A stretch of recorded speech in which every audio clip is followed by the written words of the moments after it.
La deuxième femme qui va venir parler devant vous s'appelle Angélique et il y a un vrai trait d'union avec Katia. Angélique, je l'ai rencontrée il n'y a pas très longtemps. Je l'ai rencontrée un peu par hasard. Et du coup, je lui parle de Happy Happening et je lui dis, tu vois, on a une catégorie qui s'appelle Working Moms, où l'idée, c'est de déconstruire le mythe de la superwoman. Parce que moi, j'en suis convaincue, mais ça reste personnel. On a été quand même biberonnés avec l'idée que nous, jeunes femmes, il fallait qu'on soit des superwomen, donc des super épouses, des super mères, des super professionnelles, des super tout.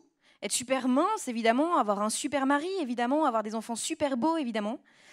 Et qu'en fait, est-ce que vraiment on a envie de ça? La réponse est probablement non. On n'a peut-être pas envie, et en plus, peut-être qu'on sait que ce n'est pas tout à fait possible. Et que les modèles qu'on nous impose, on n'a pas envie de les prendre pour nous. Et donc, je partageais ça avec Angélique. Et Angélique, elle me regarde avec des gros yeux ronds et elle me dit « Ah bon ?» Parce que moi, j'essaye d'être une superwoman. Je dis « Ah bon? Comment ça, t'essayes d'être une superwoman? Quelle drôle d'idée !» Elle me dit « Si. Moi, j'essaye d'être une superwoman, donc je suis marathonienne. » Waouh. Je viens de faire 3 enfants, je suis en train de faire le 3e d'ailleurs, vous allez comprendre pourquoi. En 3 ans, parce que je me suis dit que c'était le bon moment, c'est le bon mec, voilà, c'est le bon tempo, c'est le go, très bien. Et dans la vie, tu fais quoi, Angélique? En fait, je gère la relation abonnée de Free, c'est-à-dire entre 6 000 et 7 000 personnes. Waouh. Et tu fais la cuisine? Ouais, je fais la cuisine, je fais du sport, évidemment, je fais du sport. Enfin, en fait, elle fait tout bien. En plus de ça, elle est un peu autodidacte sur les bords parce qu'elle n'a pas le parcours classique qu'on attendrait d'une femme à ce niveau-là. Donc, elle est presque parfaite, en fait. Elle est presque parfaite, mais là, je vais être un petit peu provoque. Sauf qu'en fait, on n'a jamais entendu parler d'elle. Est-ce que quelqu'un connaît Angélique, la numéro 2 de Free? La réponse est non. Derrière chaque grand homme, il y a une grande femme. Vous allez la voir devant vous et c'est peut-être ça, en fait, la petite zone d'imperfection qui reste, mais qui, du coup, sera balayée aujourd'hui, puisqu'à partir d'aujourd'hui et à partir de ce speech, elle devient définitivement parfaite devant vous. Angélique, c'est à toi.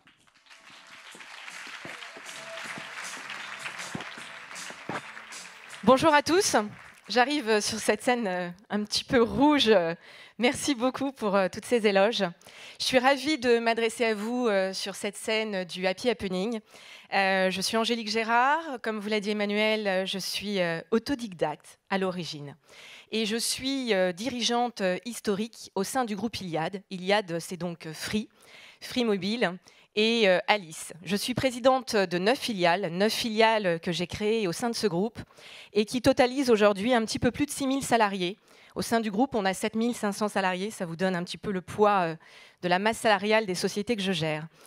Et puis, concrètement, mon job, c'est quoi? Eh bien, c'est de concevoir l'expérience client, c'est-à-dire de la phase d'acte d'achat, d'accompagner nos abonnés sur les différents cycles de vie, et puis également de faire en sorte que la phase de rupture n'arrive jamais, c'est-à-dire la résiliation, puisque avant tout, notre objectif, c'est de fidéliser. Alors, j'ai un parcours effectivement assez spécial, je reviendrai dessus juste après. J'ai également un petit peu ce côté entrepreneur, donc j'ai une petite anecdote à partager avec vous, je ne vais pas trop vous développer parce que je rentrerai dans un sujet très technique pour vous expliquer ce que j'ai fait. Mais en 2003, j'identifie un besoin que nos abonnés nous présentent au téléphone. Et je dis à Xavier Niel, qui est mon boss, voilà Xavier, ce qu'il faudrait qu'on fasse, une boutique en ligne parce que nos abonnés, ils ont besoin d'un accessoire pour se connecter à Internet qui s'appelle un filtre ADSL. Xavier me dit, non mais Angélique, attendez, c'est pas du tout notre job. Et je lui réponds, parce que j'ai ce culot un petit peu, cette audace, je lui réponds, Xavier, si c'est pas votre job, ça va devenir le mien. Et je vais le faire en parallèle de chez Free, qui ne m'a pas cru un seul instant. 2 mois après, j'avais créé la société. J'avais des filtres ADSL qui arrivaient de Chine par container. Et je les stockais dans mon garage. Et tous les dimanches, je faisais mes envois. Ça a été une belle aventure. Xavier a compris à ce moment-là, effectivement, qu'à chaque fois que je voulais faire un truc, j'allais le faire. Et ça s'est construit, en fait, au fil des années. Au bout de 3 ans, j'ai revendu la société parce que le marché commençait à être super équipé. J'avais 25-26 ans. Et j'ai très bien vendu et j'ai très bien fait. Depuis, j'ai la chance, depuis 2-3 ans, d'accompagner des jeunes startups et donc de conseiller de jeunes entrepreneurs. C'est assez amusant parce que je me rends compte, en fait, depuis quelque temps, que j'accompagne beaucoup plus de jeunes entrepreneurs aux côtés desquels je n'ai pas investi que réellement ceux aux côtés desquels j'ai investi. Donc, c'est assez drôle comme rapport. Et puis, j'ai la chance également, depuis 2 ans, de faire partie d'un classement. et je ne vous en parle pas pour m'en vanter, mais pour vous expliquer quelque chose qui, je pense, commence à devenir important, parce que le monde est en train de changer, de se transformer, d'évoluer. Et je suis dans un classement qui s'appelle les 100 leaders économiques de demain, de moins de 40 ans. Et je suis dans le top 15 de ce classement, dans le top 5 féminin. Pourquoi je vous en parle? Parce que voir une autodidacte sur ce classement, c'est très rare. Il est composé majoritairement d'énarques. Il y avait très peu de femmes, et aujourd'hui, en plus, il y a des femmes qui n'ont pas forcément choisi des voies classiques, comme moi. Et c'est pour ça que je souhaitais effectivement vous le dire, parce que dans les années qui viennent, je pense qu'on va être de plus en plus nombreuses dans ce classement. En tous les cas, moi, j'aurai plus de 40 ans, donc je n'aurai plus ma place. Mais sans doute, parmi vous, il y aura effectivement plein de jeunes femmes qui auront une belle expertise, de belles compétences, de belles qualités professionnelles. Alors, Working Bombs, je me suis dit, mais qu'est-ce que je peux vous apporter? Qu'est-ce que je peux bien vous dire qui pourrait vous intéresser? Et puis ça m'a interpellée, Working Bombs, parce qu'en réalité, vous voyez, dans cette rubrique, Working Bombs, il y a très très peu d'hommes qui interviennent. On est majoritairement des femmes à venir vous parler. Ce qui veut dire que ce n'est pas naturel, en fait, pour les femmes. Ça l'est pour les hommes d'être Working Bomb. Ça l'est de réussir, ça l'est effectivement de faire de belles carrières. Et puis les femmes, c'est beaucoup plus rare. Donc on a encore besoin d'être mises à l'honneur. Et mon message va aussi s'adresser aux hommes. Ils sont assez peu nombreux dans la salle. Très peu nombreux, non? C'est pas très viril comme réponse, hein? Voilà. Donc messieurs, vous n'êtes pas très nombreux, le sujet est lourd à porter. C'est que finalement, vous avez une fonction énorme pour nous permettre d'être légitimes, notamment nos compagnons, nos partenaires de vie. Moi, par exemple, je n'ai pas choisi, bien que, comme toutes les nanas, à un moment donné, ça m'a tenté, je n'ai pas choisi de partager ma vie avec un bad boy. Vous savez, le bad boy, c'est celui qui vous utilise pour briller, mais qui ne vous fera jamais briller. Non, moi, j'ai choisi plutôt un mec avec lequel je construis une vie de famille qui a de grandes valeurs et pour qui la notion de couple égalitaire est importante. Donc, un couple égalitaire, c'est quoi? C'est quand l'égalité existe à la maison. Et puis, il y a une étude extrêmement sérieuse qui dit que, finalement, les couples égalitaires s'entendent beaucoup mieux dans tous les domaines. Il y a même un point particulier qui est cité sur cette étude extrêmement sérieuse, qui dit que les hommes qui font plus la lessive font aussi plus l'amour. Alors, messieurs et mesdames, il faut effectivement éclore. N'en abusez pas trop, mais je vous assure que c'est très vrai. Alors, mon parcours est un peu atypique. Il y a quelques années, je me suis remise en question et je me suis dit, mais finalement, qu'est-ce que je cherche? Qu'est-ce qui me motive au quotidien? Est-ce que finalement, c'est ce désir d'être première en tout? Non. Concrètement, je n'ai pas envie d'être première en tout. Ce n'est pas du tout ce qui m'a motivée. Et puis, j'ai compris en fait que j'avais été conditionnée, à toute petite fille, à vouloir faire plaisir à mes parents, à satisfaire mes parents. C'est parti de là.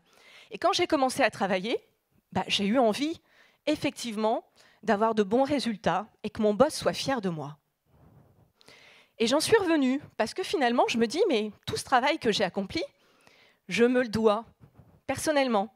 Je ne lui dois rien à lui. On se doit mutuellement sur tout ce qu'on a accompli. Et ça, effectivement, je pense que c'est un point important de se dire qu'à un moment donné, il faut sortir des sentiers battus, il faut aller au-delà de ses peurs, il faut aller au-delà de ses doutes, et il faut avancer. Mais ça n'a pas toujours été aussi simple pour moi. Ça n'a pas été aussi simple parce que quand vous êtes autodidacte, à un moment donné, vous êtes rattrapé. Et j'ai été rattrapée. Alors quand? Je devais avoir 27, 28 ans. Et j'ai été désignée par Xavier Niel pour représenter Free sur des tables rondes ministérielles.